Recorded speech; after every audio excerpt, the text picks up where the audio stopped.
Chapter 55, second part of Don Quixote from Cervantes that treats about the Morisco Ricote. Of what befell Sancho on the road, and other things that cannot be surpassed. In this way and with these reflections he seemed to himself to have travelled rather more than half a league, when at last he perceived a dim light that looked like daylight and found its way in on one side, showing that this road, which appeared to him the road to the other world, led to some opening. Here side Hamlet leaves him, and returns to Don Quixote, who in high spirits and satisfaction was looking forward to the day fixed for the battle he was to fight with him who had robbed Don Rodriguez's daughter of her honour, for whom he hoped to obtain satisfaction for the wrong and injury shamefully done to her.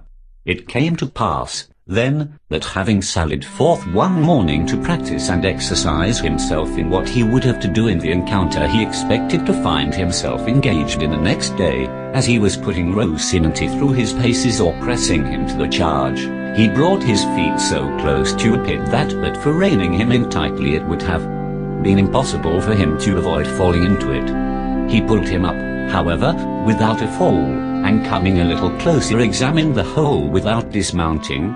But as he was looking at it he heard loud cries proceeding from it, and by listening attentively was able to make out that he who uttered them was saying, "Ho, above there! Is there any Christian that hears me, or any charitable gentleman that will take pity on a sinner buried alive, on an unfortunate disgoverned governor?"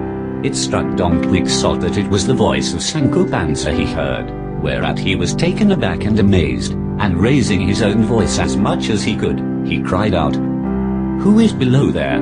Who is it complaining? Who should be here, or who should complain?" was the answer, but the forlorn Sancho Panza, for his sins and for his ill-luck governor of the island of Barataria, squire that was to the famous knight Don Quixote of La Mancha. When Don Quixote heard this his amazement was redoubled and his perturbation grew greater than ever, for it suggested itself to his mind that Sancho must be dead, and that his soul was in torment down there, and carried away by this idea he exclaimed, "I conjure thee by everything that as a Catholic Christian I can conjure thee by, tell me who thou art, and if thou art a soul in torment, tell me what thou wouldst have me do for thee. For as my profession is to give aid and succor to those that need it in this world, it will also extend to aiding and succoring the distressed of the other, who cannot help themselves." "In that case," answered the voice, "your worship who speaks to me must be my master Don Quixote of La Mancha. Nay, from the tone of the voice it is plain it can be nobody else."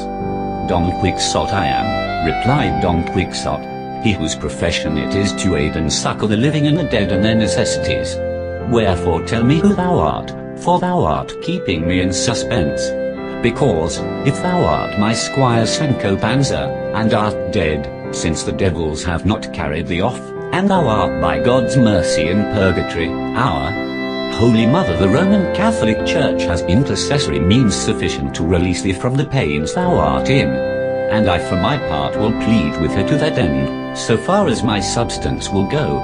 Without further delay, therefore, declare thyself, and tell me who thou art." "By all that's good," was the answer, "and by the birth of whomsoever your worship chooses, I swear, Senor Don Quixote of La Mancha, that I am your squire Sancho Panza, and that I have never died all my life, but that, having given up my government for reasons that would require more time to explain, I fell last night into this pit where I am now, and Dapple is witness and won't let me lie, for more by token he is here with me."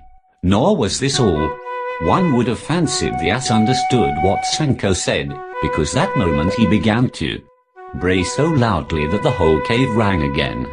"Famous testimony!" exclaimed Don Quixote.